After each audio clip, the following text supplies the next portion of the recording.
Alright, before we start the warm-up, we need to talk about compound interest. This is the formula that we use for compound interest. Let's think about what each of these variables represent. First of all, I want you to be aware, anytime the word compound is used, that's the formula we're going to be using. P is the principal. It represents the original amount. A is sort of the amount after t years. R is the rate, but it has to be written as a decimal. So don't forget about R is the rate.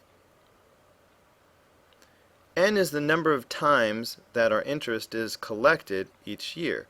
Be aware that N is going to show up in two different places. We'll talk about that more later. T is the time in years.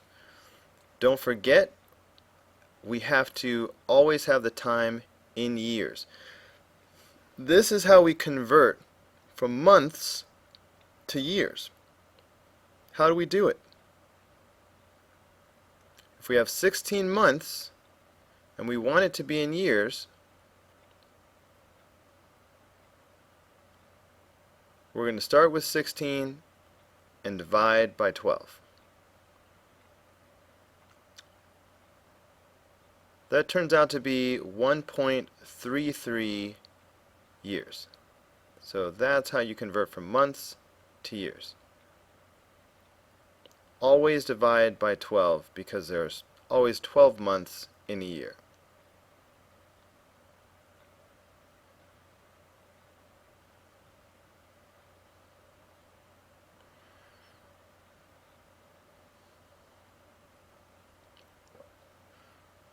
Okay, we need to talk a little bit more about this N business. Remember, N is the number of times that our interest is collected each year.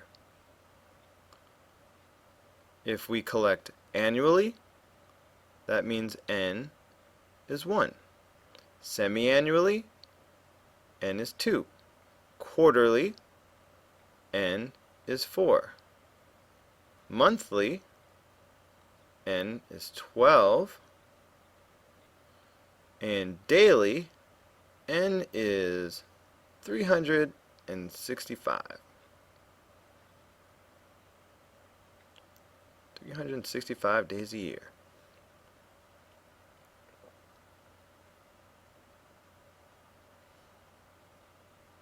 Okay, let's go ahead and do problem number 1.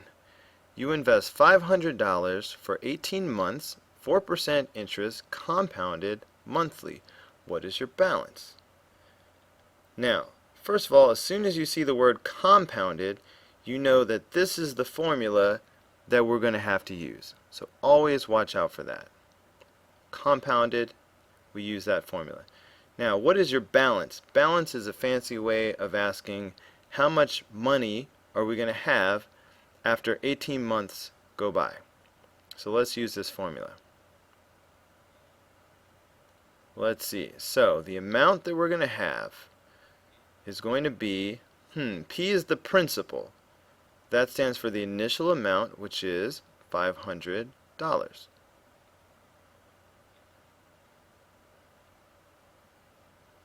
And then we need 1 plus, now we need the rate over N.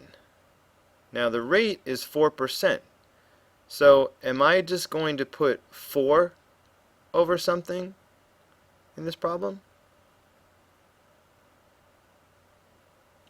Well, no. Hopefully you said we're not going to put 4, we're going to put 0.04 because that's how you convert to a decimal. Now N. What do I put for N? What's that?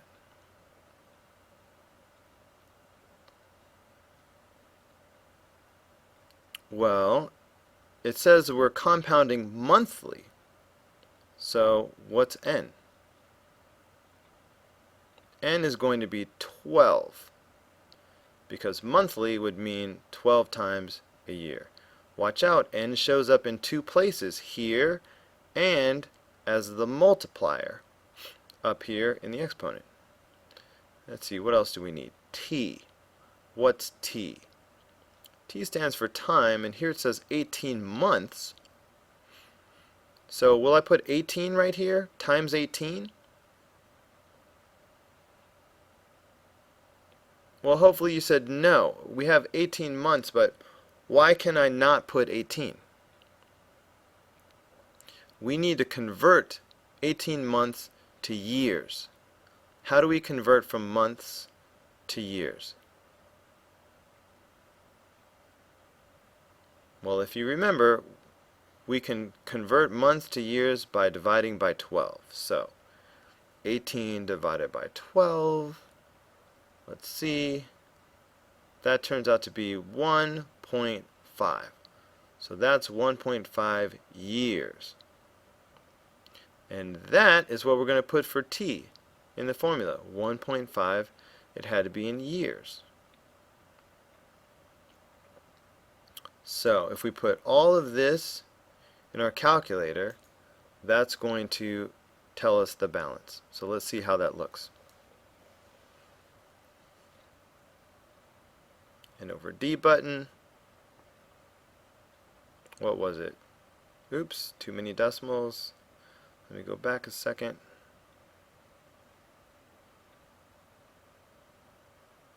And this was over 12. Now, how do I get up into the exponent where I need to be? Use the caret button. Don't forget about that. So 12 times 1.5. And that gives us $530.87. That's how much we're going to have. Don't forget to round properly. Okay, so that would be the answer to number 1. $530.87. Now let's take a look at problem number 2. $2,000, 6 years, 3.5% interest, compounded quarterly. What is your balance? Compounded, that means we're going to use this formula. Always remember that. So the amount is going to be, start with 2,000. That's the principal, that's our initial amount. 1 plus the rate. What will I put for this rate? 3.5? Well, hopefully you said we were going to put 0.035. Now this is supposed to be over n. What's going to be my n in this situation? Compounded quarterly, so what's quarterly? That's going to be 4, definitely. Yeah, let's see, watch out that n shows up in 2 places. Get used to it. Now times, now I need t, 6 years. Am I going to just put 6, or will I divide by 12, like I did before? Well look, this time I can just use 6. It's already in years. The last time we divided by 12 because it was in months, 18 months. So we had to divide by 12 to get years. This is already in years, so we can simply use the 6. And if we put this in our calculator, we will see what our balance is. I've typed most of it in already. Don't forget to use your caret to get to the exponent to put your 4 times 6. So $2,465.10. Let's just write that down, and that is going to be the answer to number 2.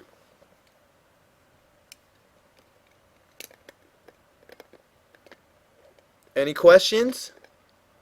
Just kidding, I'm not there.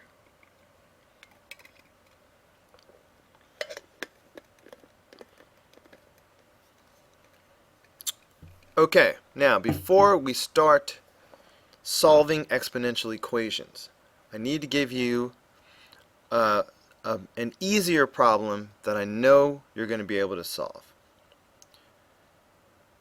exponential equation. If I have 5 to the x power equals 5 to the, let's say, 3 power, can you guess what x is going to be?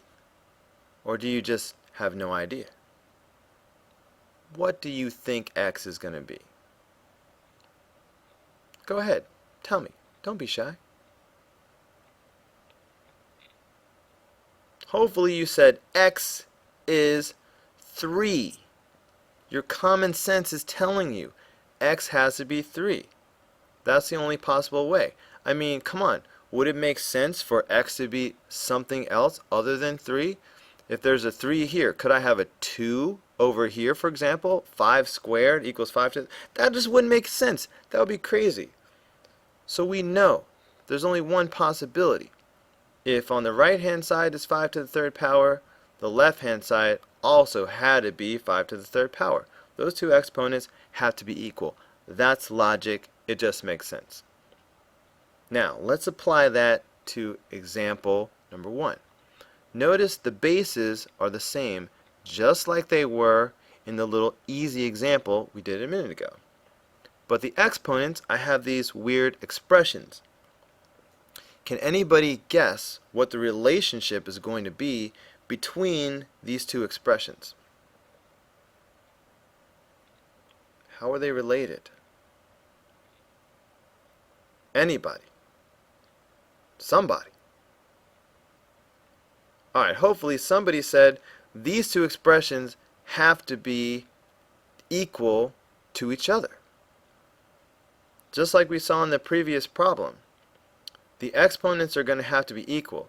It wouldn't make sense to have 6 to the third power and then 6 to the fifth power. It only makes sense if this exponent is the same thing as this exponent. So these expressions must be equal to each other.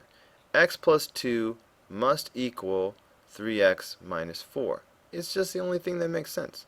Now, how would I solve this thing? What am I going to do? What's my first step?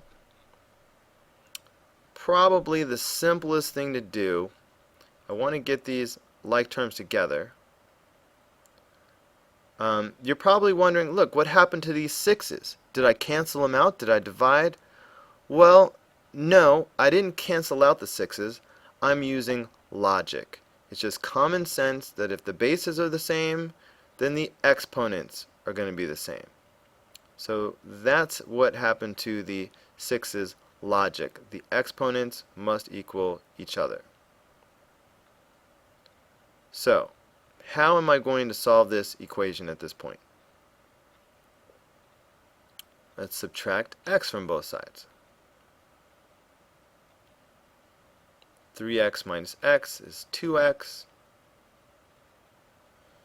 Let's see, let's add 4 to both sides. What's that going to make? True, true. Now what? Correct. What's the answer? What's that now? X equals 3. Nice. Very nice. Okay, that's example 1. Yay! That's how you solve exponential equations. So easy. Hope I have a... Oh, wait a minute. Huh. This one looks a little bit different. On the previous problem, I was able to set the exponents equal to each other only because the bases were the same. Can I just set these equal to each other now? No. Last time the bases were the same, so it made sense that the exponents would be the same. We could use our logic there. But this time, the bases are not the same. I've got this 4 and the 2, they're not the same. If only there was a way to take this 4 and rewrite it with a base 2. Is there a way that I could write 4 as maybe 2 and a power? Could it be done? I really would like these to be the same. Can anybody tell me what to do? Well, let's see. On the left side, we can keep this 2 to the x plus 3 power. But on the right side, let's replace 4 with 2 with some kind of a power. Let's see, 4 could be written as 2. And what's the power going to be right here? Of course, everybody knows that 4 is 2 squared.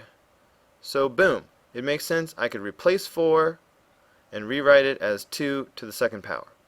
No problem. Now what? Let's see, I need to get rid of these parentheses somehow. So I can, I'm probably going to wind up doing some kind of distributive property. So let's see how I could make this a little easier to understand. So here's my 2 to the second power. Now, what about this x minus 2? If I were you, I would go ahead and write it in parentheses off to the side just like this. This makes it more obvious what we need to do next. But let me just take a minute and erase the previous step, which from now on we'll just go straight to this. I just need the room to write above it, because now I can see I'm going to need to do the distributive property. So let's see what we get. So on the left side I still have 2 to the x plus 3 power. But on the right hand side, now distributive property, I will have 2x minus 4.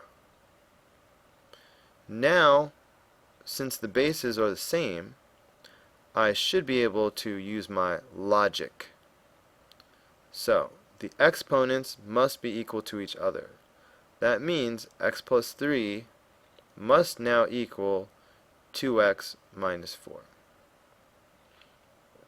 So I just need to solve this like normal. Let me squeeze this up here off to the side, because I'm going to need a little bit more room to work.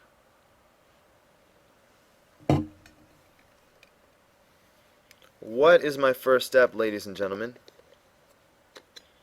Subtracting x from both sides. What do I get?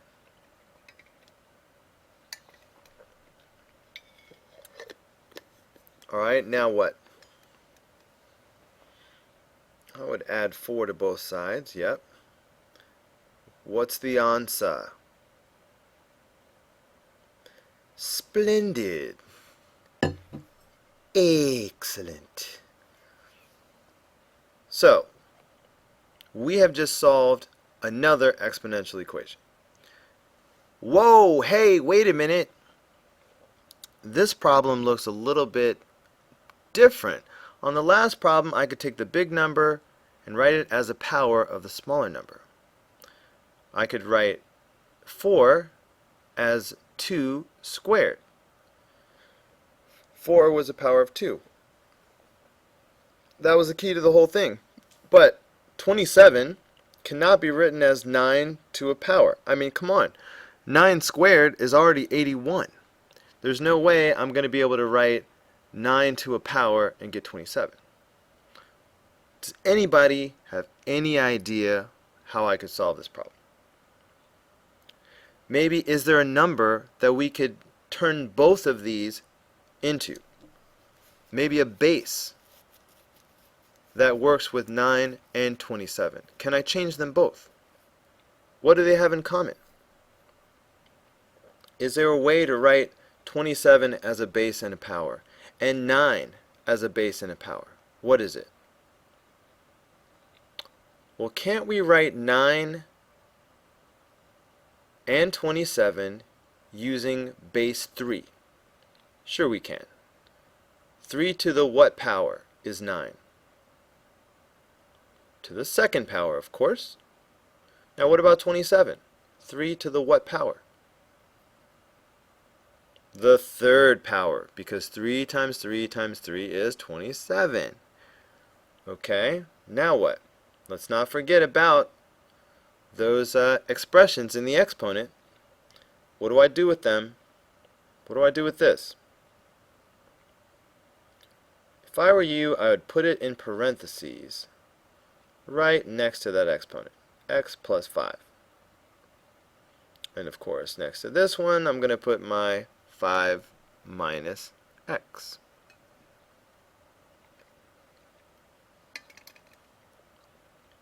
This will help us remember that we need to do the distributive property. So this is going to give us 2x plus 10, distributive property. What about this one? What am I going to get? You say it before I do. Go, say it, blurt it out. Booyah! 15 minus 3x. Now we have like bases. We can use our logic to decide that the exponents must be equal to each other. Just like this. Quick! How do I solve it? Add 3x to both sides. Those are going to cancel out. Add that. I'm running out of space. I'm just going to squeeze it in. 5x plus 10 equals 15. I better recopy this up here because I'm running out of space. 5x plus 10 equals 15. What do you know? What do you know? Subtract 10 from both sides. We all know this part. That wasn't my best 5. Kind of looks like half of an 8, but whatever. Equals 5. Let's go ahead and divide by 5. You probably were thinking that. So we will get for the answer x equals 1. Yay, that wasn't too bad. We just changed them both to base 3. I could do this all day. Hopefully that's as hard as it gets. Hopefully when I look at problem oh man, what in the world is happening? Fractions? Seriously? Come on, I was just learning how to do this. Now you're going to mess me up with fractions. Burton, you're not even here and you are just aggravating me. Alright, let's think. Fractions, exponents. Okay, I'm having an idea. Remember when we used to have n and a negative power, like n to the negative 3 power? How could I rewrite that as a fraction? Yeah, that would be the same thing as 1 over n to the 3rd power. What if I had 2 to the negative 4 power, say? How could I rewrite this without an exponent? Couldn't I write 1 over 2 to the 4th power? And in fact, if I wanted to, couldn't I write 1 over 16? Because that's what 2 to the 4th power is. So look, I started off with a base and a power, and I got a fraction. Couldn't I do this the opposite direction? What if I started off with a fraction, 1 over 16? If I know that 16 is 2 to the 4th power, couldn't I just write this as 1 over 2 to the 4th power? And what if for some reason I didn't want a fraction? How could I rewrite this as not a fraction? Well, couldn't I write it as 2 to the negative 4th power? Because a negative 4th power would put you in the denominator. I'm just working backwards. So, this is what I want you to be comfortable with. This type of process of working backwards, starting with a fraction, is what we're going to need to do on the problem that we're working now. But first, let's practice that with a couple more examples. So if I'm starting off with a fraction, see if I've got 1 over 27. My goal is to rewrite this as a base and a power, no fraction. First step. How could I write 27 as a base and a power? 3 to the 3rd power. How could I write this as not a fraction? 3 to the negative 3 power. Let's practice that again. What if I have 1 over 25? How could I write 25 as a base and a power? What am I going to put here? How about 5 to the 2nd power? Now what's my last step? How could I write this as not a fraction? How about 5 to the negative 2 power? Okay? Let's see, how could we use this to help us solve this problem? Now we've got this fraction, 1/9. Look at that 9. How can I write 9 as a base and a power? Alright, let's do this off to the side. 1/9. Let's use the skills that we just practiced on the other slide. Equals 1 over what? How about 3 to the second power? Now, how could I rewrite this without the fraction? How about 3 to the negative 2 power? So 1/9 is the same thing as 3 to the negative 2 power. Are you following me? So let's make that substitution. Let's recopy the problem, but this time instead of 1/9, let's put 3 to the negative 2 power. I don't really want these parentheses. I'm not sure why I put that. We won't need the parentheses on this step. So 3 to the negative 2 power instead of 1/9. Now, the bases are the same, so I'm moving in the direction of setting exponents equal to each other. But I have not yet dealt with the x minus 3. What am I going to do with that? Yeah, remember, if I were you, I would put it in parentheses next to the power. That's going to remind us to do the distributive property. Make sure you multiply that 3. It's a common mistake. A lot of kids forget to multiply the 3.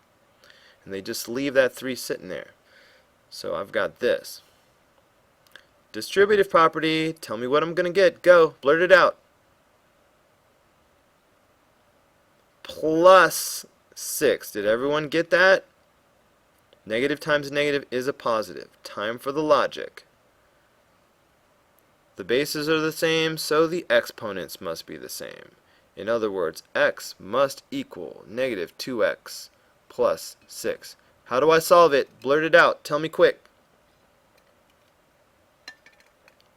Yeah, I would add 2x to both sides.